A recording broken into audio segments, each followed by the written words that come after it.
There aren't many landmarks in Perth that feature in an Old English nursery rhyme. This one's been around for several hundreds of years and refers to the 12 Georgian bells of St Martin in the Fields. The very same bells that now ring out right here at the Swan Bells bell tower. The Church of St Martin in the Fields was founded in the late 12th century. It was initially built as a chapel for the monks who walked to their Covent Gardens from Westminster Abbey. The first bells were installed in the old church some 700 years ago. They were recast many times, including once during the reign of Queen Elizabeth I. The largest of the bells is a 1,480 kilogram giant. It's the third largest change ringing bell in Australia, and it's even got a name, Zachariah, after Reverend Zachariah Pearce, who was the vicar at the Church of St Martin in the Fields in 1725. Over the centuries, the bells heralded many historic events. The defeat of the Spanish Armada in 1588, Nelson's victory at Trafalgar in 1805, and Wellington's at Waterloo in 1812. And to give them an early Australian connection, the homecoming of Captain James Cook in 1771. They also rang out during the coronations of every British monarch since King George II. So how did these venerable objects with so much history end up halfway across the world?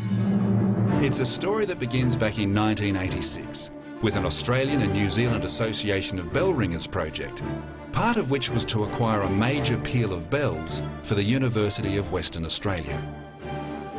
The group discovered that the St Martin in the Fields bells might be available. After a few years of negotiation with the relevant church authorities in London, the bells were given to Perth as a gift to commemorate Australia's bicentenary.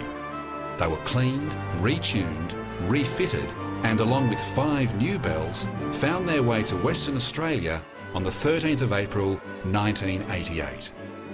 But the bells didn't have a home.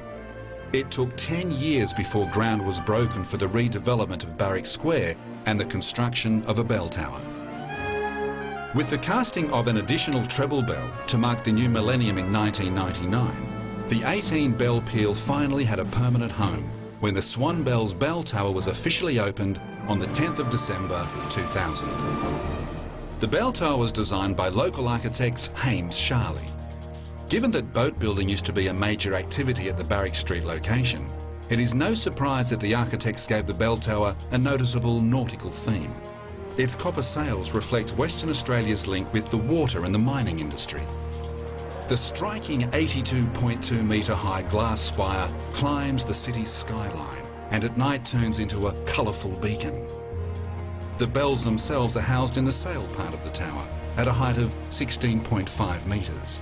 This is precisely the same height the bells were hung at the Church of St Martin in the Fields all those years ago. Along with the bells, one of the tower's most impressive features is the view from the observation deck, a sweeping panorama that showcases the Darling Ranges, Swan River and green hills of Kings Park. The bell tower's 2-part design combines the history and solidity of the bells with the modernity and technology of the tower, the old and the new, brought together to create a Western Australian icon. Recognised as one of the largest musical instruments in the world, it's also the first place in the world designed to allow the public to view change ringing and watch the bell ringers, all volunteers from the St Martin Society of Change Ringers, practice their art. In 2002, the Central Council of Church Bell Ringers in the United Kingdom designated the Swan Bells as a ringing centre, the first such centre outside the United Kingdom. Ringing centres promote and teach the art of English change ringing, an English folk art which began in the 16th century. Change ringing developed when church bells were hung so they could be swung by a rope attached to a full wheel.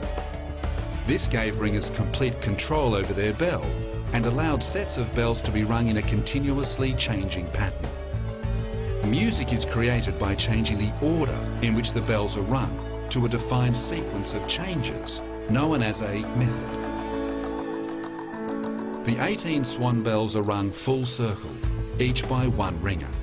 The bell strikes once each time it turns.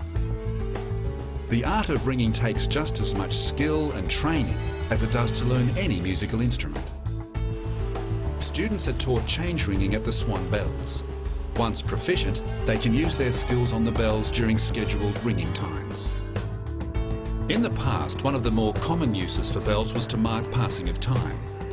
This relationship can be explored in the It's About Time exhibition, right here in the bell tower. This is a fascinating display of precision timepieces, bells and optical instruments that demonstrate the ingenious mechanical ways time was kept before the world went digital. The tubular bells are another exhibit here in the bell tower. This instrument is displayed on the ground floor and is a combination of two sets of tubular bells from the United Kingdom. As you might expect, such a special location means many people want to share their most special moments with the bell tower. And what better wedding bells than those right here? Weddings and other functions are welcome at the Swan Bells. We hope you enjoy the Swan Bells Bell Tower and its historic collection of bells and timepieces. Have a great day.